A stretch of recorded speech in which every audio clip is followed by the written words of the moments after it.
Friends, ఈరోజైతే మనం ఒక ఆర్టికల్ని అయితే ఈనాడు న్యూస్ పేపర్లో పబ్లిష్ అయిన ఒక ఆర్టికల్ని అయితే మనం డిస్కస్ చేద్దాం.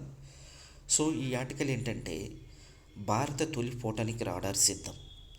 సో ఇది టైటిల్ అనమాట. సో ఇక్కడ ఏమున్నాయో మనం చూద్దాం.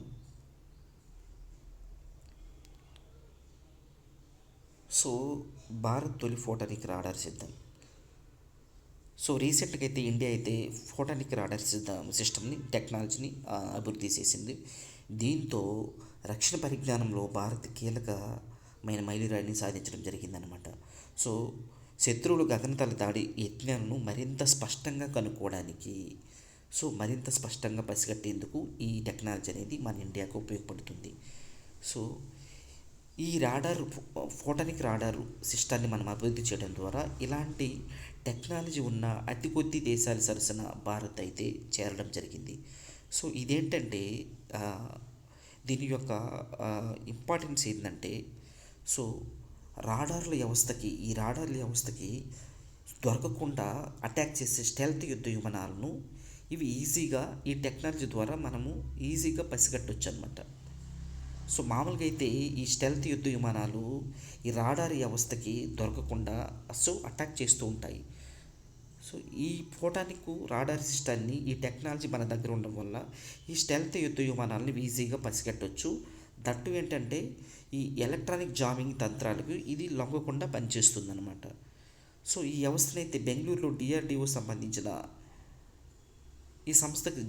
సంస్థకి సంబంధించిన so electronic radar development establishment lab, so electronic radar development establishment lab దీన్ని అభివృద్ధి చేసింది.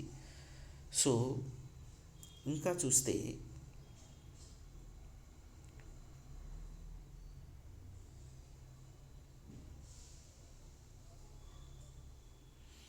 సో ప్రస్తుతం ఇండియా వచ్చేసి సైనిక రాడార్ వ్యవస్థను 1940లో అభివృద్ధి చేసిన 1940లో అభివృద్ధి చేసిన ఈ సైనిక రాడార్ వ్యవస్థని ఇప్పటికీ ఉపయోగిస్తుందన్నమాట. సో ఇదేంటంటే ఈ రేడియో ఫ్రీక్వెన్సీ తరంగాల సాయంతో ఇది పనిచేస్తుంది. సో ఇవేంటంటే దింగిలోని లక్ష్యాలను ఎంత దూరంలో ఉన్నాయి, ఎంత వేగంతో పయనిస్తున్నాయి అనేటి వివరాలను ఈ సైనిక రాడార్ వ్యవస్థ ద్వారా మనం చూస్తున్నాం అన్నమాట. సో వీటితో తక్కువ ఎత్తులో తక్కువ వేగంతో ఎగిరే యుద్ధ విమానాలను, డ్రోన్లు, రాడార్లను ఏమర్చే స్టెల్త్ ఫైటర్ జెట్ను గుర్తించడం చాలా కష్టం అన్నమాట. సో ఈ సైనిక రాడార్ వ్యవస్థతో తక్కువ ఎత్తులో తక్కువ వేగంతో ఎగిరే యుద్ధ విమానాలు, డ్రోన్లు, రాడార్లు ఏమర్చే ఈ స్టెల్త్ ఫైటర్ జెట్లను గుర్తించడం కష్టం. అందుకే ఈ ఫోటానిక్ రాడార్ వ్యవస్థ అనేది భారతదేశం అభివృద్ధి చేసింది. సో ఈ ఇబ్బందులను అధిగమించడానికి, ఓవర్కమ్ చేయడానికి ఈ ఫోటానిక్ రాడార్ పరిజ్ఞానం అనేది మనకి ఇండియాకు ఉపయోగపడుతుంది. సో ఏంటంటే ఈ ఆర్ఎఫ్ తరంగాలకు బదులుగా ఇక్కడ ఫోటానిక్ వ్యవస్థ అనేది మనం ఉపయోగిస్తున్నాం. ఈ ఫోటానిక్ వ్యవస్థ ఏంటంటే కాంతి తరంగాలు. ఫోటానిక్స్ అంటే ఏంటి? కాంతి తరంగాలు. ఈ కాంతిని ఈ రాడార్ తరంగాలుగా మారుస్తుంది అన్నమాట. ఇది చూడండి ఇక్కడ.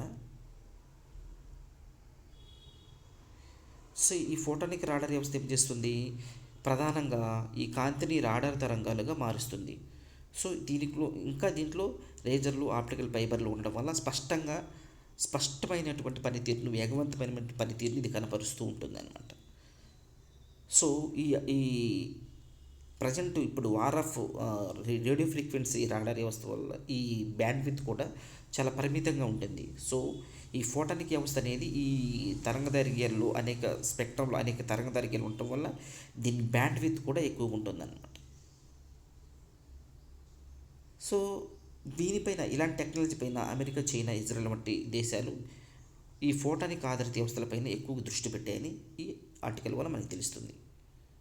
సో అది ఈరోజు ఆర్టికల్. Thank you.